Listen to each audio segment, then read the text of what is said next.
en Arizona, dans le désert de Chihuahua, le plus grand désert d'Amérique du Nord, que commence mon rêve américain et ma traque. Dans ce décor grandiose et encore sauvage, se cachent plus d'une centaine d'espèces de reptiles et d'amphibiens que je n'ai pas encore eu la chance de rencontrer. Parmi eux, Phrynosoma solare, un lézard cornu qui a la capacité de cracher du sang par les yeux quand il se sent menacé. Mais il y a surtout 13 espèces de serpents à sonnette, dont Crotalus atrox, une des espèces les plus emblématiques que j'aimerais vraiment ajouter à mon encyclopédie.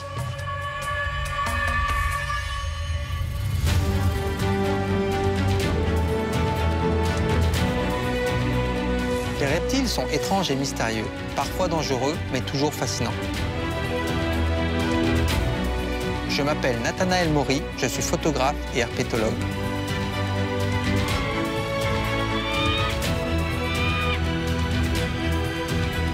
J'ai décidé de parcourir le globe seul, avec 15 kilos de matériel sur le dos, pour photographier reptiles et amphibiens, connus ou inconnus à ce jour. Mon projet, réaliser une encyclopédie détaillée de toutes ces espèces avant qu'elles ne disparaissent. Voilà le défi qui m'attend. Ce périple en Arizona commence sur les contreforts rocheux de Dragoon Mountain. Je poursuivrai ensuite ma traque plus à l'ouest, dans le parc de Coronado, qui est traversé par de magnifiques canyons, puis dans le désert de Sonora et ses cactus géants. Ici, on est dans un biotope semi-aride. Ça veut dire qu'il y a de la forêt, mais ça pousse pas beaucoup. On a en moyenne 80 mm d'eau par an. Ce qui est intéressant ici, c'est que toute la nature s'est adaptée à ce milieu aride. En fait, la saison des pluies, c'est le moment où la nature explose. Les arbres vont fleurir, les branches vont avoir de nouvelles feuilles, les insectes vont éclore, les grenouilles vont les manger. Tout se passe sur une très petite période de temps. C'est la course à la vie.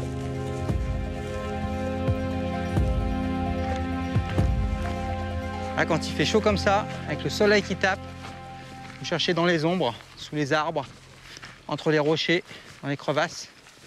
Là, ça va être top. Il y a plein de cachettes, potentiellement plein d'animaux. C'est comme ça, on retourne les pierres, en espérant trouver un serpent ou un lézard caché dessous. Cherchez un peu partout. Sous les souches, en général, il y a des choses... Oh, c'est lourd, ça. Toujours remettre les choses en place, parce que c'est des habitats, c'est des abris naturels pour les insectes et les autres animaux qui vivent ici. Et un lézard.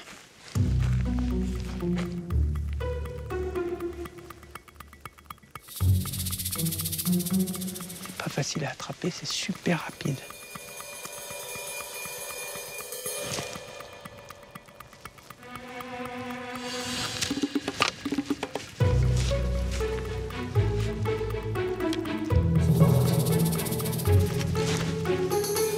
On joue à cache-cache.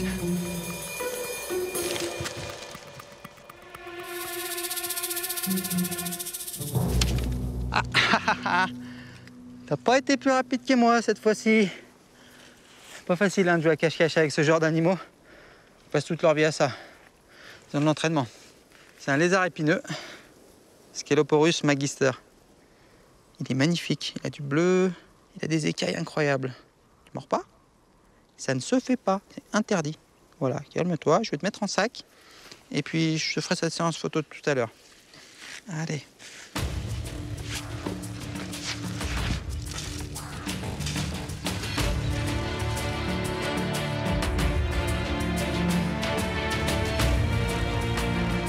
Ah, ça c'est chouette. C'est un agave américain. Il est en fleurs. C'est une plante qui vit assez vieux, ça vit entre 10 et 30 ans. Et ce qui est intéressant, c'est qu'il va collecter de l'énergie, il va se fortifier pendant toute sa vie pour pouvoir faire sa fleur et ensuite mourir. Donc là, l'inflorescence, c'est la grande tige avec toutes les fleurs au bout. Elle peut faire jusqu'à 9 mètres de haut. Celui-là, il commence à pousser, il n'est pas très grand encore. Allez, moi je continue.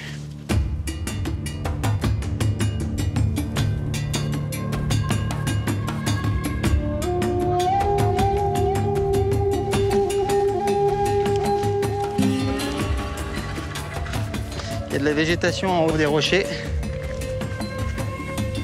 Ah, ça, c'est le type de cachette. Des fois, il y a des bestioles. Toujours vérifier sous les pierres. Oh, oh, oh, oh. Viens par là, toi. Ah, il est magnifique. C'est Coleonyx variegatus. C'est le seul gecko d'Arizona. C'est pas des animaux qui courent beaucoup. Ils sont pas difficiles à attraper, mais on les voit rarement. En général, ils sont actifs la nuit, des fois le matin, mais la journée, ils sont sous les pierres, sous les rochers. Ils se cachent. Là, il est à l'âge adulte. C'est pas très grand, hein, mais je vais le mettre en sac parce qu'il fait chaud ici. Ici, il faut que je trouve un endroit qui soit à l'ombre suffisamment longtemps pour faire ma séance photo. Voilà. Ça devrait être pas mal, sous un gros rocher. Vérifier que ce soit bien calé quand même. Bien solide. Hop là.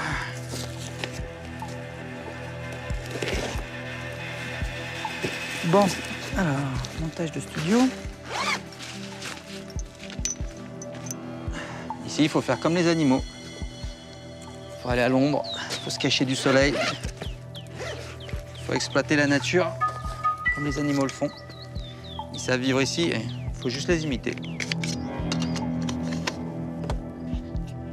Test lumière. Ça, c'est bon.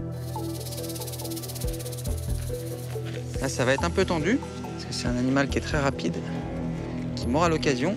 Et là, s'il s'échappe, j'ai quasiment aucune chance de le rattraper. Il faut qu'on soit copains.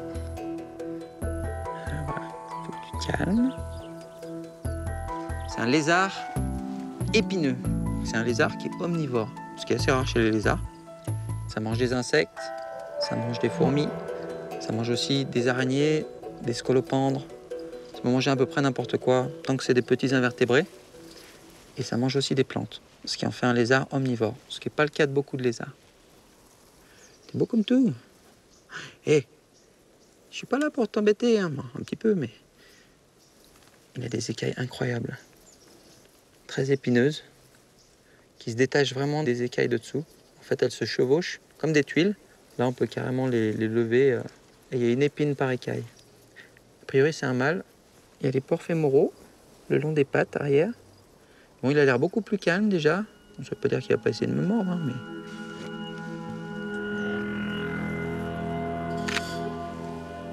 Voilà, j'ai ma photo de face, ma photo latérale de la tête. Oh, toutes les écailles. Là, ça va être très tendu parce qu'il est vraiment prêt à s'échapper. Donc, il faut que j'arrive à le calmer suffisamment, qu'il me laisse le temps de le photographier sur le dos, puis sur le ventre. Bon, et ben voilà, faut tenter. Hein.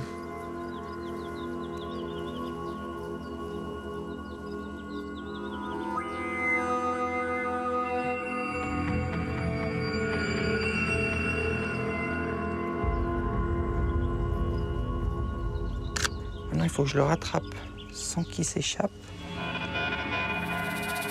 Voilà. Bon, il a été cool. Oh, pas si cool que ça. Et tu mords pas. Bon, alors, ça c'était difficile, mais la prochaine est encore plus difficile parce qu'il est déjà sur le ventre, donc il peut partir encore plus vite.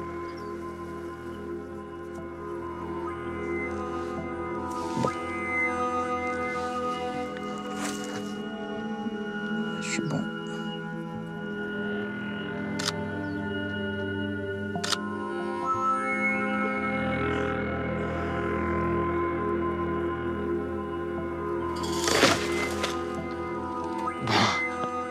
C'était moins une. Eh ben, je te remets dans ton sac parce que t'habites pas là et je vais te ramener chez toi. Bon, le suivant devrait être un peu plus calme. Alors là, on a un lézard très délicat. Alors, il faut que je sois très délicat avec lui parce qu'il peut à tout moment rompre sa queue. Alors, elle repousse, hein, c'est pas très gênant pour lui. Alors ça, c'est Coelonyx variegatus. C'est une petite espèce de gecko. C'est la seule présente en Arizona. Et c'est mignon comme tout. Ils ont des écailles tellement petites qu'on a l'impression que c'est de la peau. Donc c'est à peu près l'opposé du lézard qu'on vient de voir avant. Parce que lui, il a des grandes écailles qui se chevauchent avec des épines au bout. Alors que celui-là, il est tout doux. Bon allez, je vais attaquer les photos. Photo de face. Je vais me mettre en zoom au maximum. Coucou. En général, c'est un prédateur nocturne, mais on peut le trouver la journée des fois. Il a la peau translucide. J'ai l'impression que je peux voir à travers l'oreille, de l'autre côté de la tête. On voit de la lumière qui passe. Pour la photo ventrale, je pense pas que ça va être très facile parce que Je pense pas qu'il court très vite, mais je suis pas sûr qu'il le mette sur le dos. Voilà, hop là. Ah oui, on voit toutes les veines sur le ventre. Bon bah finalement il est calme. C'est bien.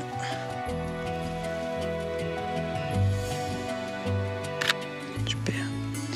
Alors, photo générale, retourne-toi, voilà, tranquillement, reste là. Position naturelle, c'est parfait. Non, non, non.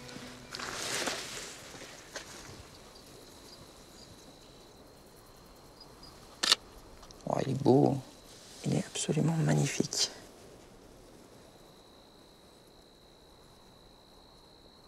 Oh, il a des yeux incroyables, avec une pupille verticale. On dirait vraiment un prédateur. Bon, on range et on va relâcher nos petits potes. Ce qui est bien, c'est qu'ici, c'est sec.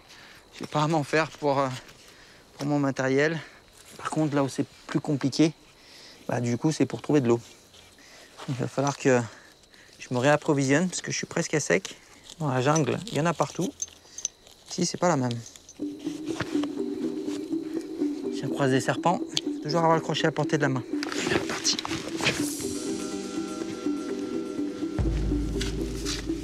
Et voilà, on est revenu chez toi. Ton petit arbre, tu dois l'aimer. Ce spot doit te plaire. Vas-y, tu peux descendre. Voilà, t'es rentré à la maison. Allez, bah merci pour les photos. Prends bien soin de toi.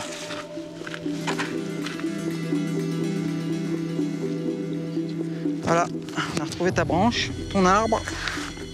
Ça va être bien là. Mais fais attention. Hein. Prochaine partie de cache-cache, si tu la perds, tu vas peut-être te faire manger. Alors... Allez, ouf, perds pas de temps. Hein.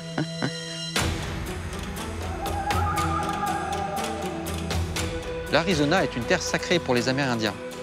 Et les reptiles sont au cœur de leurs croyances. Pour eux, les reptiles qui muent et changent de peau régulièrement sont un symbole de renouveau, de fertilité et d'éternité. Et je dois faire attention, car selon certaines légendes, marcher sur les traces d'un serpent peut avoir de fâcheuses conséquences sur la santé. Car certains serpents seraient en communication étroite avec les dieux et le soleil.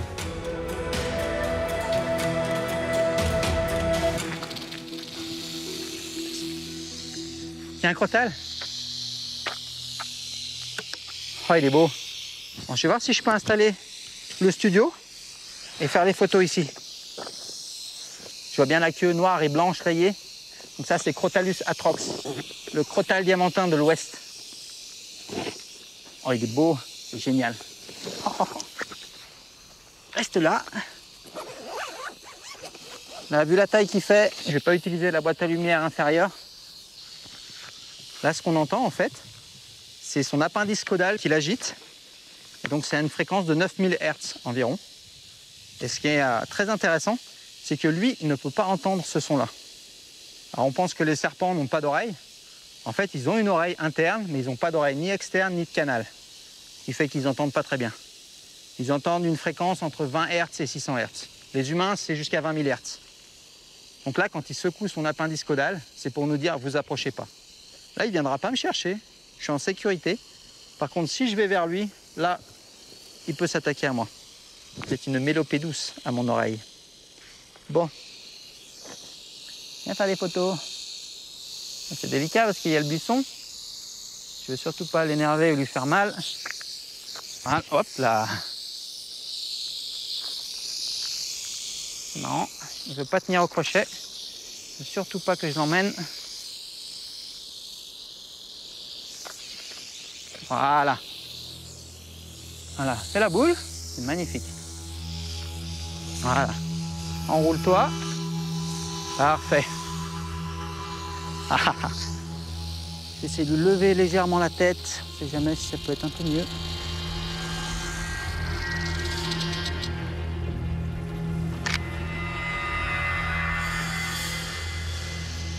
J'aime beaucoup quand il darde la langue comme ça doucement pour analyser les phéromones, toutes les odeurs qui sont autour, essayer de savoir qui je suis.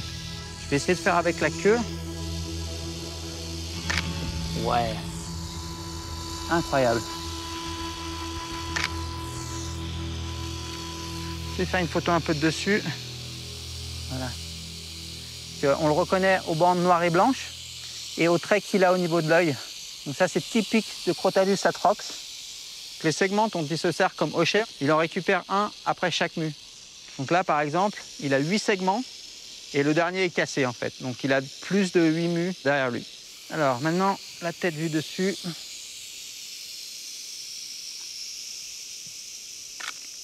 Donc là, la distance de sécurité, elle est tout autour pour mes jambes. Et au niveau de l'appareil, je suis quand même protégé relativement.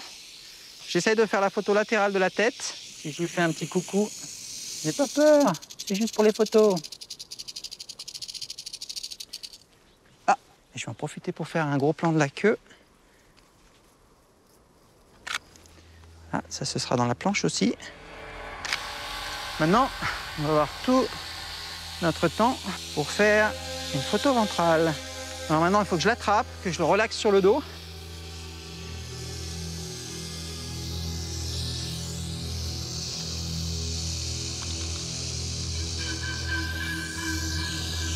Bon allez, c'est le moment de te mettre sur le dos, mon petit père. C'est un serpent qui a des grands crochets à venin. Voilà. Là, on les voit bien. C'est un venin hémotoxique, donc ça s'attaque au sang et aux muscles. Donc on peut avoir des nécroses importantes. C'est vraiment pas un venin qu'on veut avoir dans notre système sanguin. Là, on voit qu'à droite, il y a 2 crochets. Donc ça, c'est en fait, il y a un crochet de repousse qui est déjà là pour prendre la place du crochet qui va tomber. Comme ça, ils ont toujours un crochet de près. Voilà. Et donc là, on voit bien les fossettes thermosensibles sur le côté de la tête. Donc ça, il y en a 2. Et donc là, il est capable de détecter des différences de température extrêmement fines. Beaucoup plus fines qu'une caméra thermique pourrait le faire. Donc en fait, ils sont meilleurs que notre technologie la plus poussée en matière de caméra thermique. Allez, c'est le moment de faire la dodo. Comme ça, il va se sentir à l'aise. Voilà, tu es en train de calmer. Voilà, fais-moi un beau S, comme ça, ce sera mieux pour moi. Comme tu es grand, il me faut quand même que je sois quand même loin.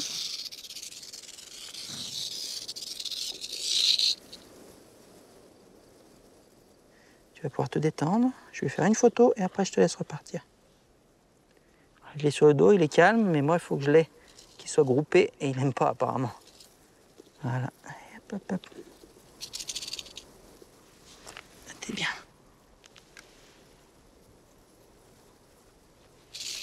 Bon, je vais le rattraper. Allez.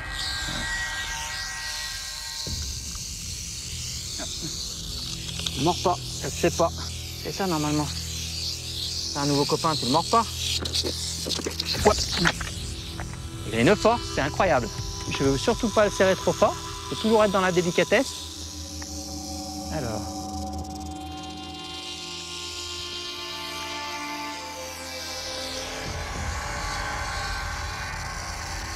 Voilà. Je vais mettre du côté de mon appareil, comme ça je pourrais l'attraper plus vite. Oh, oh, oh. Ça, c'est pas gentil, ça. Ah, je vais travailler comme ça, ce sera plus facile.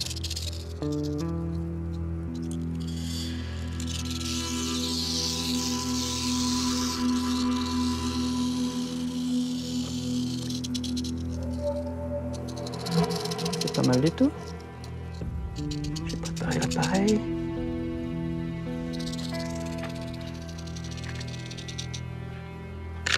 Et voilà.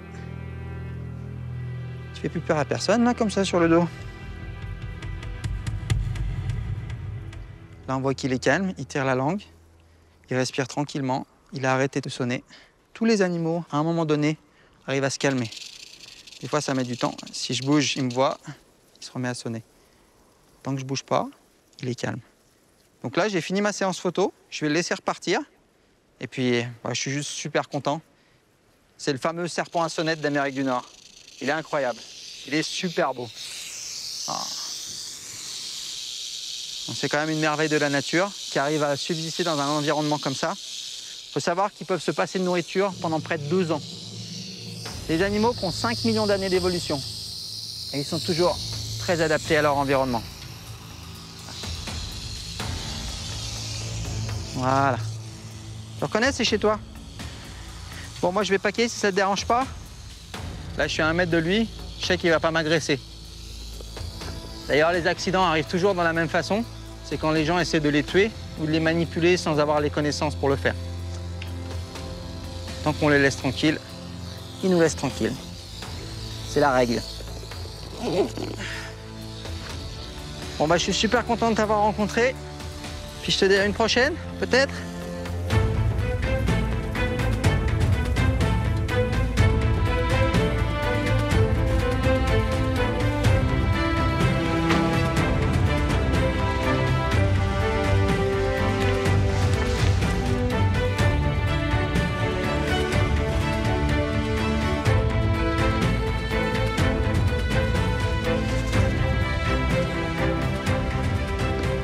Je crois que j'ai trouvé où je vais dormir ce soir.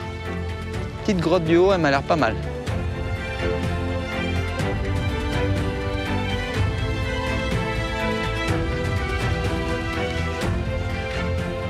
Wouhou! Alors ça, c'est top. Le bivouac idéal. La vue 5 étoiles. Je vais être bien pour dormir. Ah, c'est magnifique. On a beau être là pour les reptiles et les grenouilles, ça n'enlève rien à la beauté de l'endroit. Et j'en profite.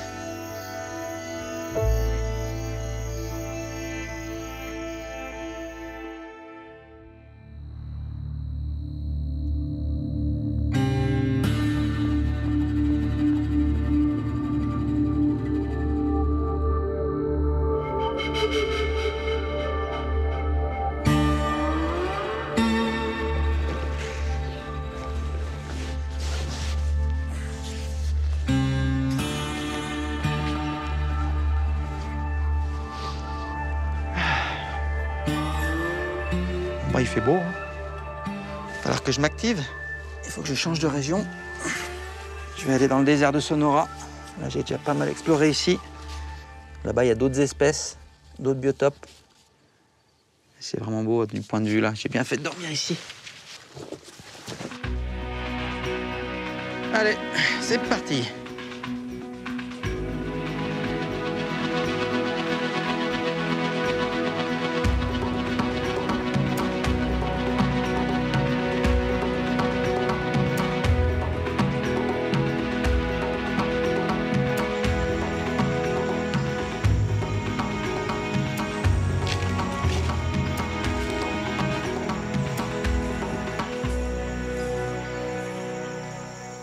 Ici, je me trouve dans Madera Canyon. C'est un endroit unique dans la région. Contrairement au désert, on trouve de l'eau. Et en fait, c'est un microclimat. Il y a 5 fois plus de pluviométrie ici qu'il y en a dans la plaine. Et dès qu'il y a de l'eau comme ça, on n'a pas le même biotope. On a des arbres, on a de l'eau courante, donc on n'a pas les mêmes espèces.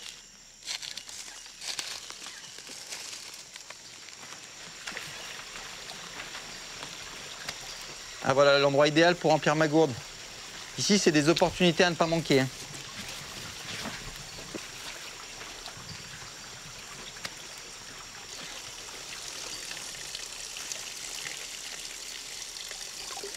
Ça va faire du bien. Allez, on est reparti.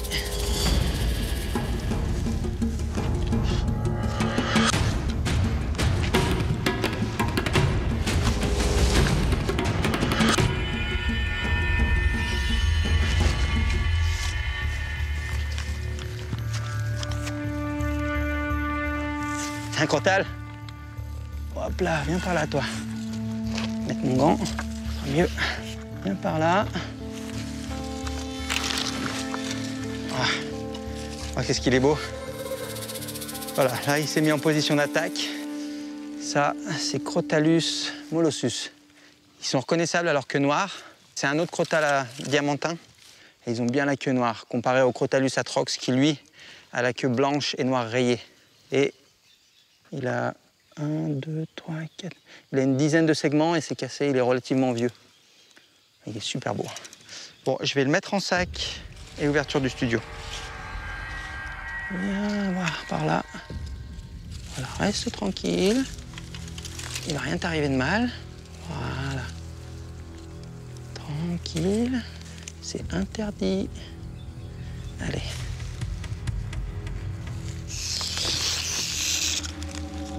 Voilà. Voilà, là il y a du venin sur le sac. Il en a en grande quantité, il n'hésite pas à mordre. Allez, entre dans le sac. Voilà. C'est collant, j'ai du venin sur les doigts. C'est pas grave parce que c'est pas transcutané, ça traverse pas la peau. C'est grave que si on l'a dans le sang ou dans les muscles. Allez, j'ai un endroit qui est nickel. Faire la séance photo juste à côté. Voilà, tu vas être bien là. Donc je prépare le studio. C'est un peu intense avec des animaux comme ça parce que le venin, c'est pas une plaisanterie. Puis il n'hésite pas à mordre. Je sais pas si je vais réussir à le mettre sur la boîte à lumière parce qu'il est quand même grand. Ça va dépendre de sa bonne volonté pour la séance photo. L'avantage de la boîte à lumière, c'est qu'on gomme les ombres sous l'animal. Du coup, on voit tous les détails des écailles. Le Crotalus atrox, c'était un peu trop gros. Celui-là, il est à la limite. Bon, on va voir. Avec un peu de chance, j'arriverai à le faire rentrer sur la boîte. Voilà, tout est prêt. Il ne reste plus qu'à prendre un crotal en photo. On va voir si tu es calmé. Il faut toujours prendre le sac avec la main gantée. Là, il peut mordre à travers le sac, donc il faut faire très attention. On se recule toujours parce qu'il peut sortir et sauter sur le côté. Je lui laisse une seconde pour se calmer. En général, quand on touche la partie arrière du serpent, il part là, à fond la caisse. Hop là. C'est un serpent qui ne tient pas très bien au crochet, c'est-à-dire qu'en fait, il avance sur le crochet. Contrairement aux serpents arboricoles qui ont tendance à s'accrocher au crochet, à rester bien en position. Ils sont plus faciles à manipuler. Je vais lui mettre sur le chapeau, peut-être qu'il aimera mieux. Ou pas. C'est un serpent qui est relativement vif, il faut faire très attention. Il peut changer de direction rapidement. Il a une distance pour mordre qui est relativement impressionnante. Il peut lancer son corps à partir de là, à peu près la moitié de son corps, ce qui fait environ 60 cm. Et en plus, il a la détente, donc on est en danger quand on est à moins de 60-70 cm. Ça dépend de la position du serpent. Faire attention, c'est quand même des serpents solénoglyphes. Ils ont des crochets à venin de type hypodermique avec un canal à l'intérieur du crochet. Et ils peuvent injecter le venin directement comme une seringue. Son venin est hémotoxique. Il s'attaque aux muscles et au sang. Donc ça peut créer des hémorragies et des nécroses. Voilà. On va le laisser se calmer en boule. Et avec un peu de chance, quand je vais enlever le chapeau, il sera calme et je pourrai faire une belle photo générale.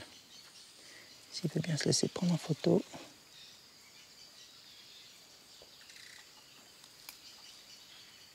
C'est beau.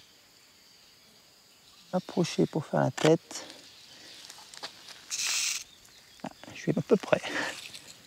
Il n'est pas content. Il est magnifique. Il darde la langue pour me jauger. Ça veut dire qu'il sort sa langue pour collecter des informations odorantes de son milieu. Comme il a un organe spécial, l'organe de Jacobson, pour analyser les molécules d'odeur. Il en faut une de face. Donc là, je mets la main gantée devant. Comme ça, si il a l'envie de mordre, il mord la main gantée. Maintenant, la photo la plus délicate, c'est de faire la photo latérale, parce qu'il a tendance à tourner toujours la tête vers moi. Je vais prendre ça pour lui faire coucou de l'autre côté. Voilà. Il ne manque plus que la photo du ventre. Et là, c'est un peu plus compliqué. Je vais essayer sans la vide d'abord. Je mets les deux gants là pour le calmer. Voilà.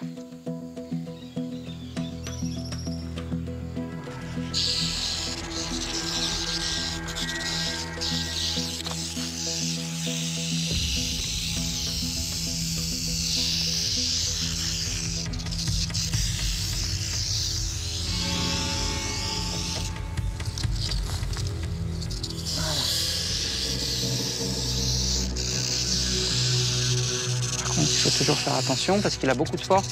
Il peut se détendre sur le côté, latéralement. Voilà.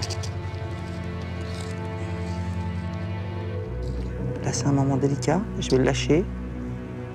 Il peut se retourner très rapidement et essayer de mordre. Donc, il faut que je me recule, mais il faut que je lâche doucement. Donc c'est une tâche un peu compliquée. On va voir s'il peut bien attendre un peu avant de se retourner. Non. Bon, eh ben, je vais essayer avec la vitre. Je vais voir.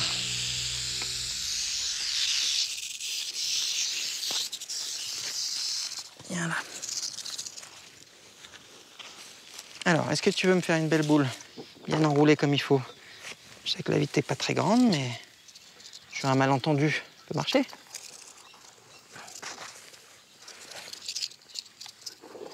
Normalement, ça aime bien être en boule, un crotale. Hein? Voilà.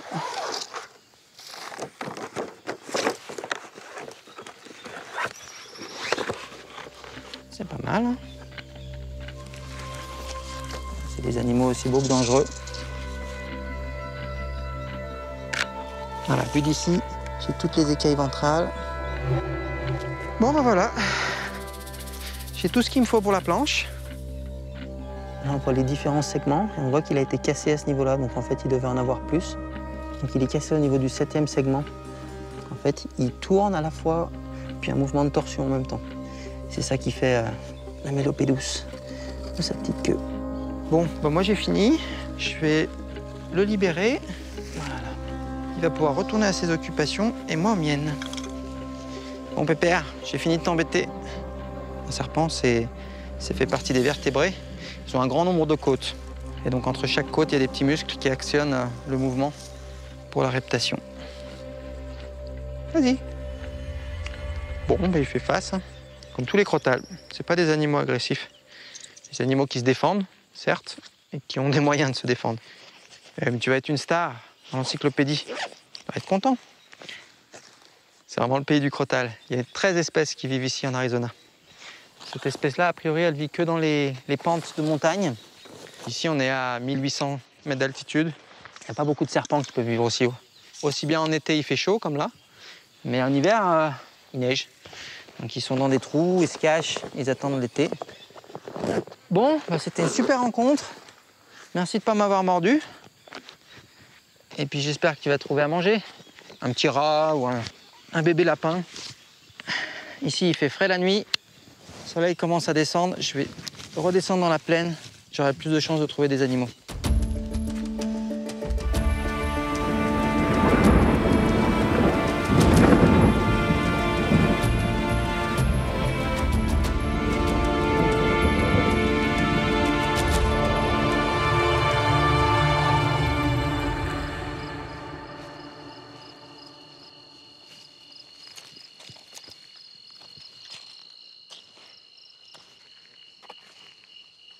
Je suis dans le lit d'une rivière asséchée.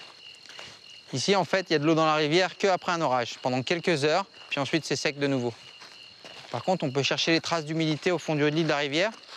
C'est là où on a une chance de trouver des amphibiens. La nuit, ce qu'on cherche pour voir les amphibiens, c'est la réflexion des yeux. Ils ont un tapetum lucidum, c'est un tapis de cellules réfléchissantes, et on peut les voir de très loin.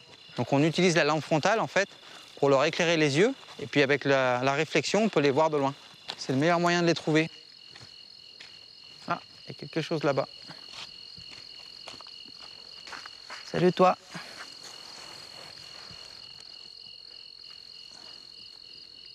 Ah ouais. Scaphiopus couchi. Il est beau comme tout. Il a de beaux yeux. Hop là. Allez, c'est parti.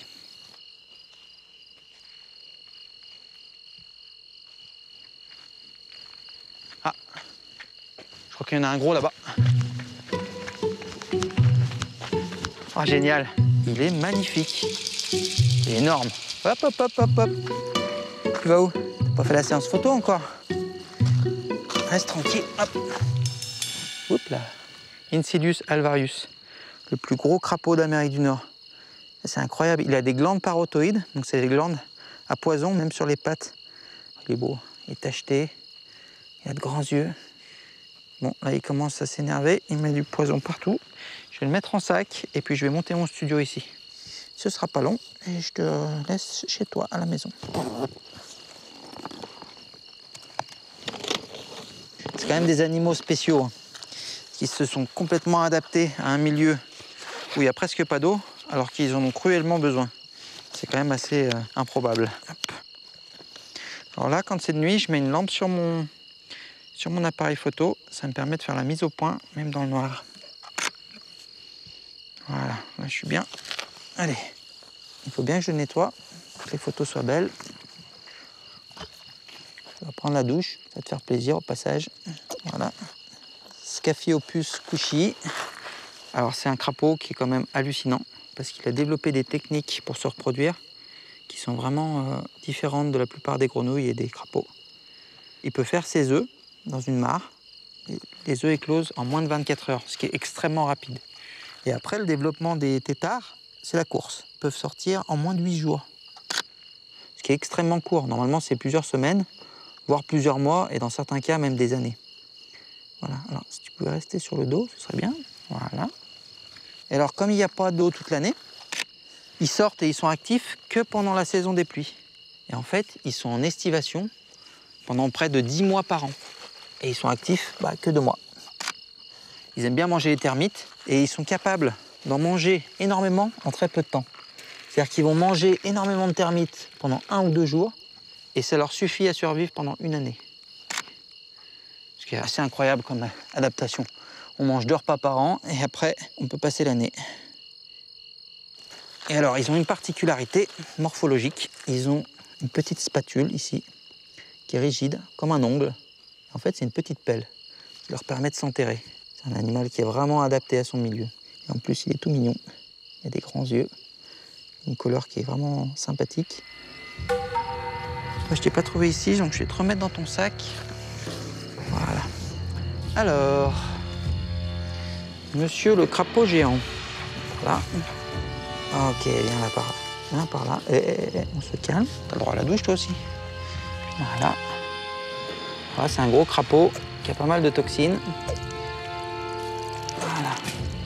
Bon, alors, les toxines ne sont pas dangereuses directement sur la peau. Par contre, il ne faut pas les ingérer, il ne faut pas les avaler, ni les mettre en contact avec les muqueuses, comme les yeux. C'est une toxine qui est aussi hallucinogène. Les Indiens, dans le temps, s'en servaient, les chamans en particulier, pour avoir des hallucinations. Et ils pensaient qu'ils rencontraient les dieux. Donc là, il est en train de produire la toxine sur son dos. Il a des grosses glandes parotoïdes et puis des petites glandes un peu partout sur le dos. Voilà, alors je vais commencer par les pattes. Il essaie de se faire énorme parce qu'il pense que je vais le manger. Mais t'inquiète pas, je vais pas te manger, je fais juste des photos. Voilà, la patte arrière. Alors maintenant, il me faut la photo générale du ventre. Ce qui va pas être une paire de manches, que j'ai pas l'impression qu'il ait envie de rester sur le dos. Non, on bouge plus, hop, hop. Et qu'ils comprennent que je lui en veux pas. Alors c'est des crapauds qui mangent tout. Ils mangent aussi bien des mammifères comme les petites souris. Tout ce qui rentre dans sa bouche, en fait. Il peut manger des scolopendres, des scorpions, d'autres grenouilles, des insectes. Voilà, il s'est calmé.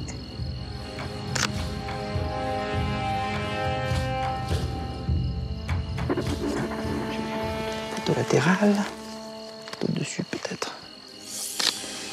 La photo de face. Alors c'est un amphibien qui a la caractéristique de pouvoir rester dans des milieux très secs. C'est l'amphibien qui vit en Arizona, qui est capable d'être dans les milieux les plus secs. Voilà, ça c'est fait. Magnifique. Il a une bonne tête. Allez, je te ramène chez toi. Voilà, c'était pas loin. Et puis merci pour les photos. Allez. En tout cas, t'as été super sage, toi. Ça va un plaisir de faire de la photo avec toi. Hop. Allez, moi je continue.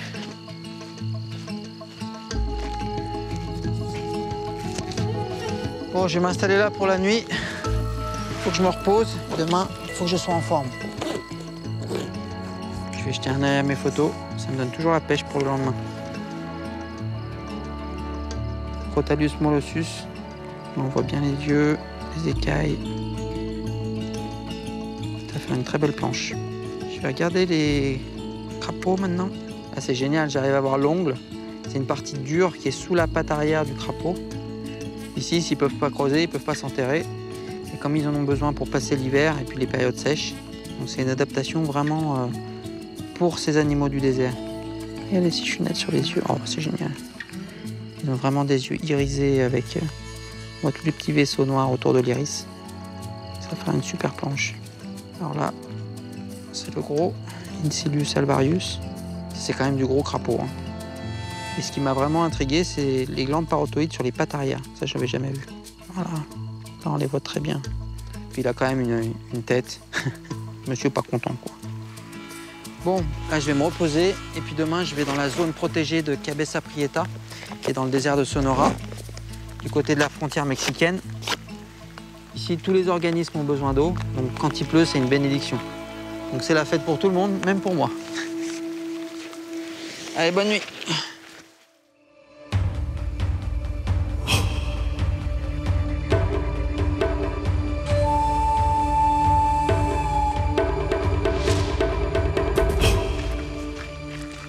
Je suis dans le désert de Sonora, un des endroits les plus chauds d'Arizona.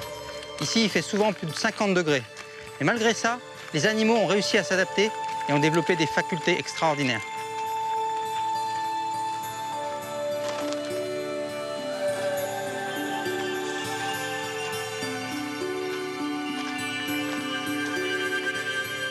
Là, c'est le bon moment pour chercher les animaux.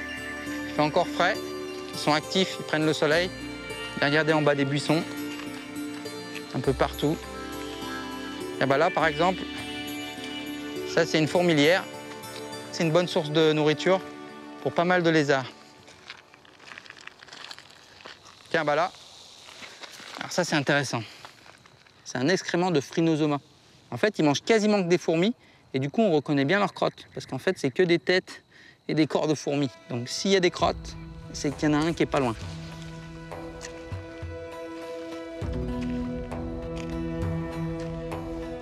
Ils ont une couleur cryptique, ce qui veut dire qu'ils se confondent avec leur environnement. Ils vont matcher le substrat. C'est l'heure où il prend son bain de soleil matinal, normalement. Il faut quadriller. Hop, ah, il est là. Hello. Bonjour, toi. Oh, est-ce qu'il est beau. Ils peuvent courir, mais a priori, c'est pas leur technique. Donc là, il se gonfle. Il essaye de se faire le plus large possible pour pas que je le mange. Il est vraiment magnifique. Allez, je te mets dans un sac. Je vais essayer de trouver autre chose, il est encore tôt.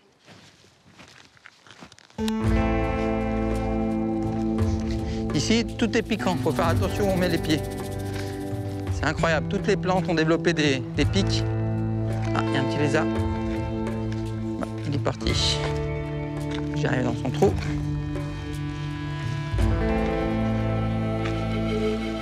C'est impressionnant. Il est probablement centenaire. Ça grandit tout doucement et ils peuvent atteindre plus de 170 ans. Un cactus comme ça, à la fin de la saison des pluies, il peut contenir plusieurs centaines de litres d'eau. C'est comme un puits vertical.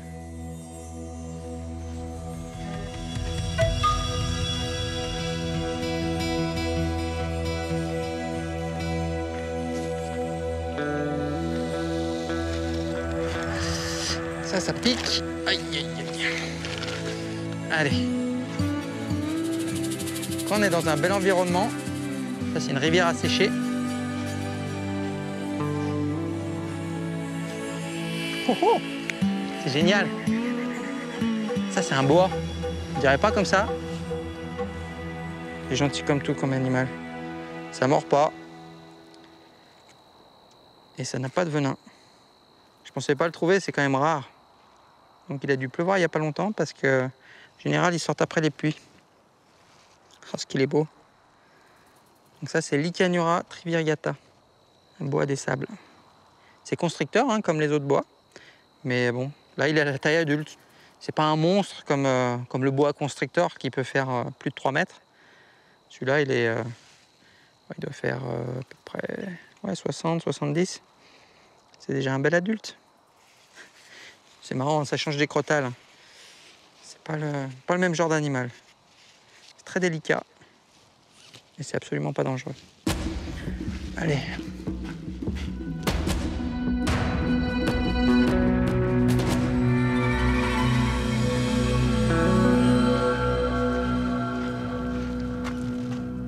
Deux bons gros cactus pour me protéger de la lumière du soleil, ça devrait faire. Allez, séance photo. Ici, il y a des avions de chasse qui tournent parce qu'on est juste à côté de la frontière mexicaine. Donc ça trouble un peu la quiétude du désert, mais bon, pas grave, on fait avec.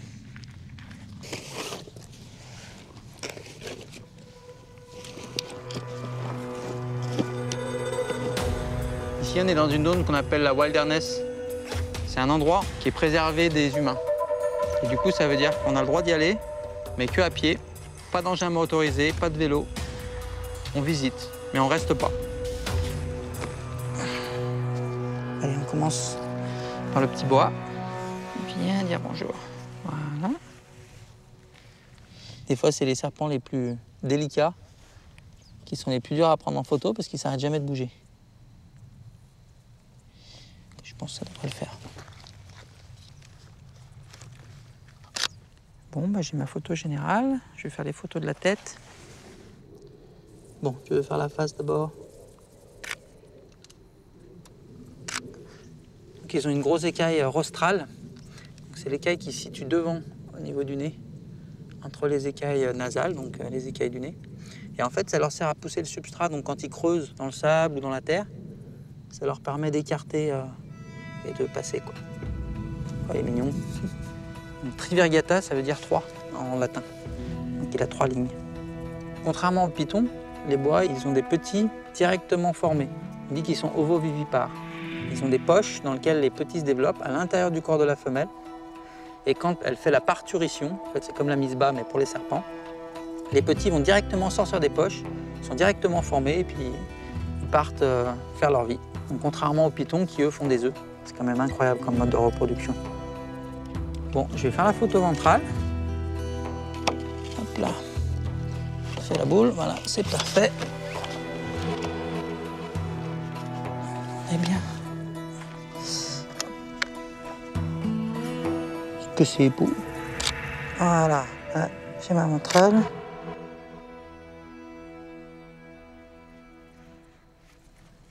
Ils ont une queue assez large. Donc la queue, en fait, elle commence à partir du cloaque. C'est l'orifice anal. On le voit par l'écaille anale qui est plus large. Et ensuite, c'est la queue.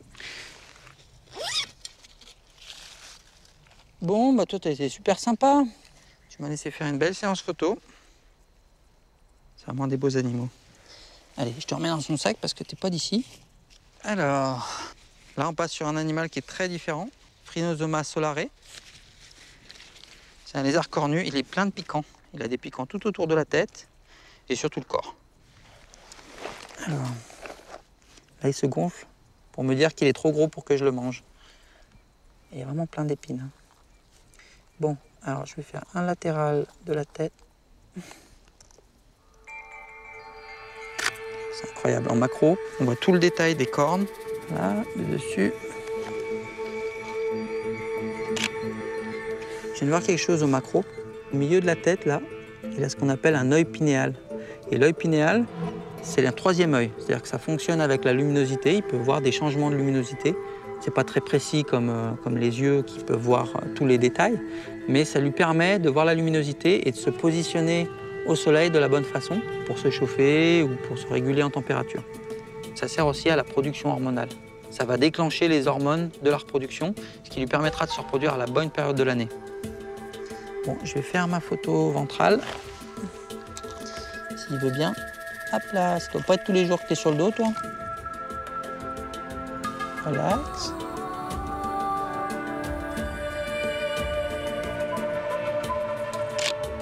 Et voilà, la photo ventrale. Ça, c'est fait.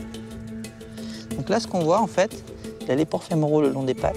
Et il a un renflement au niveau de la queue. Donc celui-là, c'est un mâle. C'est un gros mâle, déjà. Il a une bonne taille.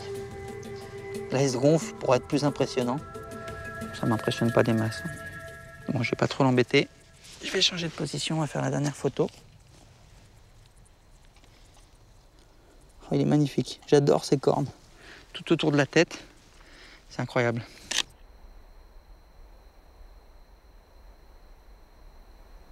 Ce lézard-là, il a quelque chose d'unique.